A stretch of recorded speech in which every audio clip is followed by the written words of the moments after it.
Hello বন্ধুরা, আজকে আমি যে বানাতে যাচ্ছি আলু বেগুন টমেটোর একটা তো সবজি।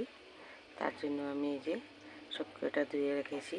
এই যে বেগুনটা আমি মধ্যে দিকে চিড়ে দিয়েছি, কেন নাহলে বেগুনটার ভিতরে পোকা থাকতে পারে, তার জন্য এই যে আমি তার জন্য নিয়েছি দুটো আলু, দুটো টমেটো, একটা পেঁয়াজ, এক টুকরা বিট, যে বিট এক টুকরা, আর বেগুন। এসব প্রেসারের সাইজে এখন প্রেসারে সিটি মেরে দিব, 2 সিটি মেরে দিব আমি প্রেসারে।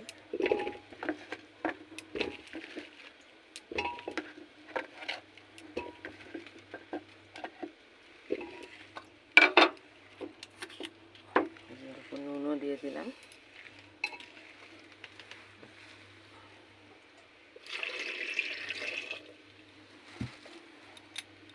এই যে দেখেন আমি প্রেসারটা বসিয়ে দিলাম। যেদিকে দেখেন আমি বানাবো লচ্ছা পরোটা, তার জন্য আমি আটাটা 1 ঘন্টা আগে মেখে রেখে দিয়েছিলাম। এখন আমি এটা পরোটা বানাবো। এই যে দেখেন আমি পরোটাটা বেলে নিয়েছি, তার উপরে এখন আমি অল্প ঘি লাগিয়ে দেব।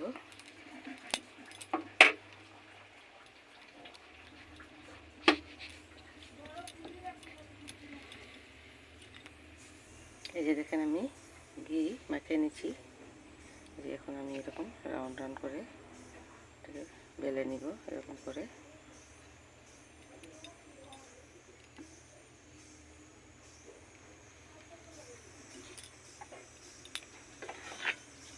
তারপরে আমি একটা ছুরির সাহায্যে এটাকে কেটে নিব, মিডিলে একদম মিডিল পাটে কেটে নিব। নিচের পাটটা কাটবো না, নিচের একটা পাট একটা লেয়ার ছেড়ে দেব।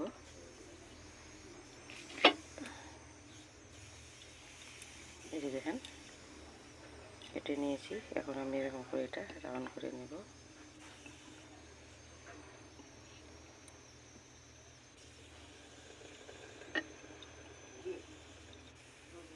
এই পাটটাকে আমি এরকম করে মুড়ে দেব। এখন আমি এই যে এটার মধ্যে অল্প তিল,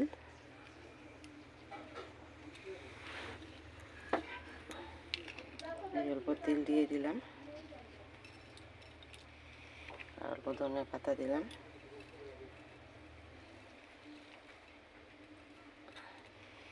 এই যে অল্প শুকনো আটা দিয়ে এখন আমি এটাকে বেলে নিব।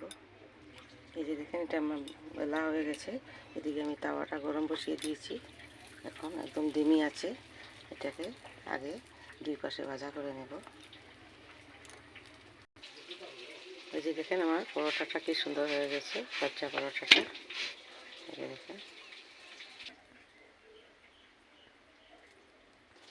এই যে দেখেন আমার সব কটা সিদ্ধ হয়ে গেছে। আমি প্রেসার থেকে এই যে টমেটো, বিট আর পেঁয়াজ বের করে নিয়েছি। এখন এই যে টমেটো খোসাটা খুব সুন্দর করে ছেড়ে দিয়েছে। এই যে দেখেন, এখন আমি ঠান্ডা হয়ে গেছে, এখন মিক্সিং বলে ঢেলে দিব, সব গ্রাইন্ড করে নেব। এই যে এইদিকে আমি আদা, কাঁচা লঙ্কা আর রসুন নিয়েছি, 4-5 কোয়া রসুন, সব কটা আমি এখন গ্রাইন্ড করে নেব। এই যে দেখেন আমি সব মশলা গ্রাইন্ড করে নিয়েছি। এখন আমি এই যে কড়াইতে ঘি বসিয়ে দিয়েছি 2 চামচ। আপনারা তেল দিয়ে রান্না করতে পারেন। তার মধ্যে আমি এই যে গোটা জিরা দিয়ে দিচ্ছি।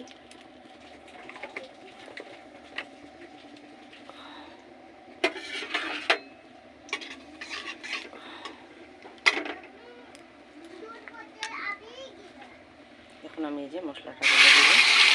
মশলাটা ভালো করে আমি কষিয়ে নেব। এখানে বিট দিয়েছি, তার জন্য কালারটা কি সুন্দর হয়েছে। এমনিতে আমি এখন দেখেন কাশ্মীরি লঙ্কার গুঁড়া দিয়ে দিব অল্প,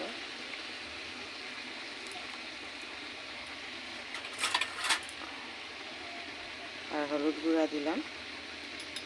আপনারা টমেটোটা দিতেও পারেন, নাও দিতে পারেন। না দিলে আপনারা অল্প পাতিলেবুর রসও দিতে পারেন। অল্প টক হলে ভালো লাগে এই সবজিটা। এই সবজিটা আপনারা পরোটার সাথে, ভাতের সাথে, সবার সাথে খেতে পারেন।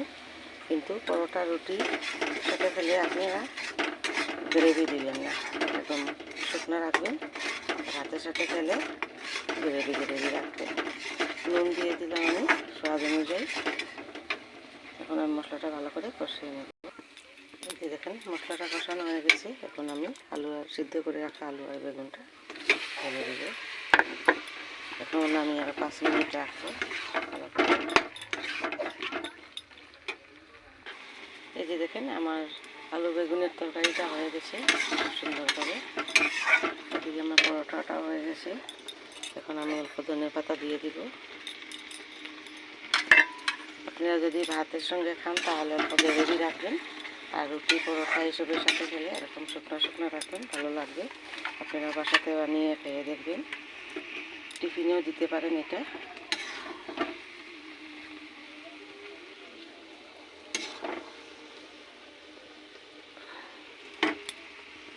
এই যে দেখেন পরোটাটা কি সুন্দর নরম তুলতুলো হয়েছে। এই যে দেখেন কি সুন্দর লচ্চাগুলো ছেড়ে দিয়েছে। এই যে দেখেন কি সুন্দর নরম তুলতুলো হয়েছে। আপনারা বাসাতে বানিয়ে খাবেন, ট্রাই করবেন। ভালো লাগলে লাইক শেয়ার কমেন্ট করে পাশে থাকবেন। আজকের এতটুকুই, ধন্যবাদ।